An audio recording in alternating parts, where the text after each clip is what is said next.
दुखी हृदय दुखती हुई आंख है जिसमें हवा से भी पीड़ा होती है। कभी कभी किसी नॉवेल या स्टोरी में हमें एक ऐसा कैरेक्टर मिलता है जो पूरी जिंदगी सिर्फ सफर करता है, जिसे पूरी लाइफ में एक पल का भी सुकून नहीं मिलता और नॉवेल के एंड में भी वो वही दर्द लेकर दुनिया से चला जाता है।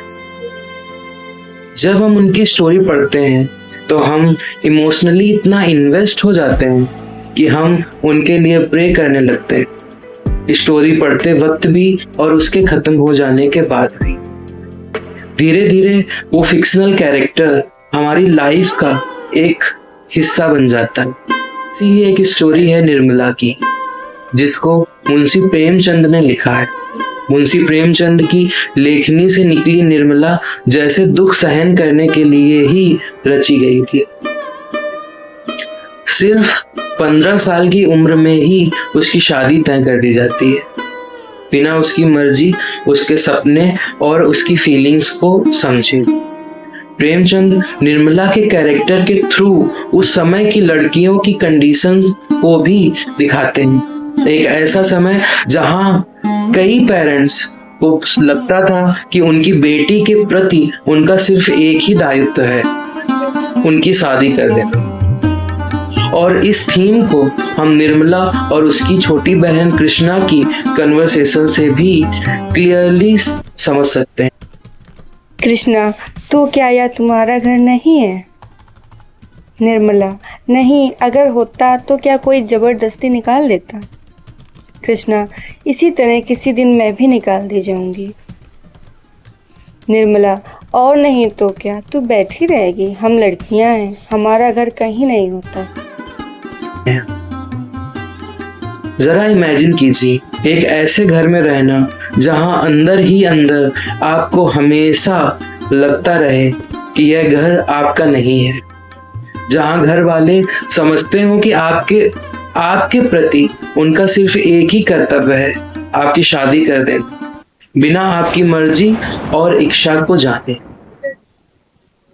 जब मैंने नॉवेल का यह पार्ट पढ़ा था तब मैं काफी देर तक बस इस बारे में ही सोचता रहा। निर्मला की शादी सिर्फ 15 साल की उम्र में ही तय कर दी जाती है, लेकिन उसके पिताजी की अचानक डेथ हो जाने की वजह से और डाउरी डिमांड्स के कारण वो शादी टूट जाती है।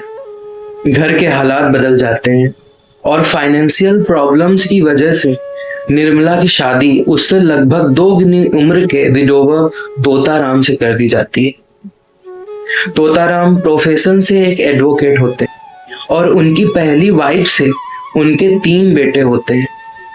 उनका बड़ा बेटा मनसाराम लगभग निर्मला की ही उम्र का होता है और यही बात इस रिलेशनशिप को और भी इमोशनली अनकंफर्टेबल बना देती है। इतने बड़े एज गैप की वजह से निर्मला कभी भी तोताराम को दिल से हस्बैंड की तरह एक्सेप्ट नहीं कर पाती।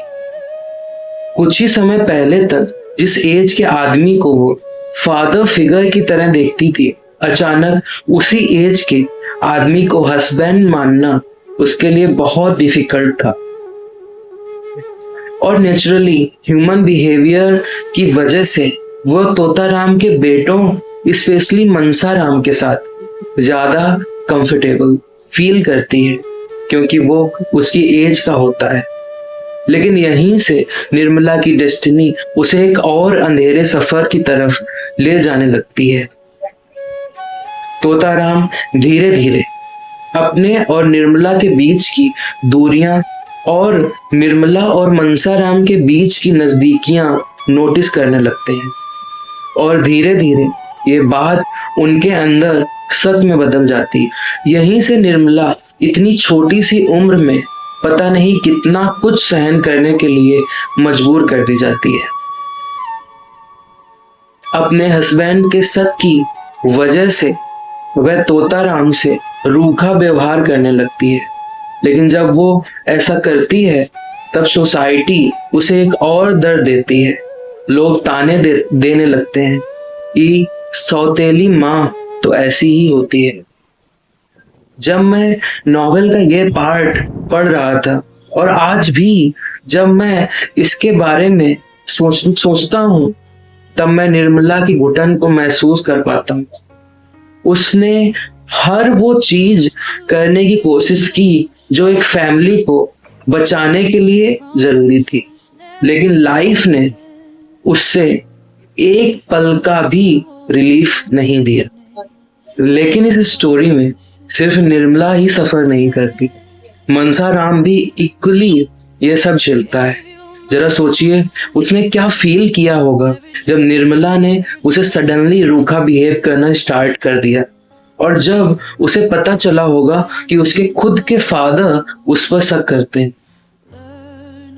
उसकी सफरिंग को हम उपन्यास की इस लाइन से समझ सकते हैं, जब वो बहुत ज्यादा बीमार हो जाता है और डॉक्टर उससे पूछते हैं कि तुम्हें क्या हुआ है, तब वह कहता है मुझे जिंदगी का रोग हुआ है और आपके पास क्या इसकी कोई दवा है। इस लाइन की डेप्थ को शायद वर्ड्स में एक्सप्लेन करना मुश्किल है।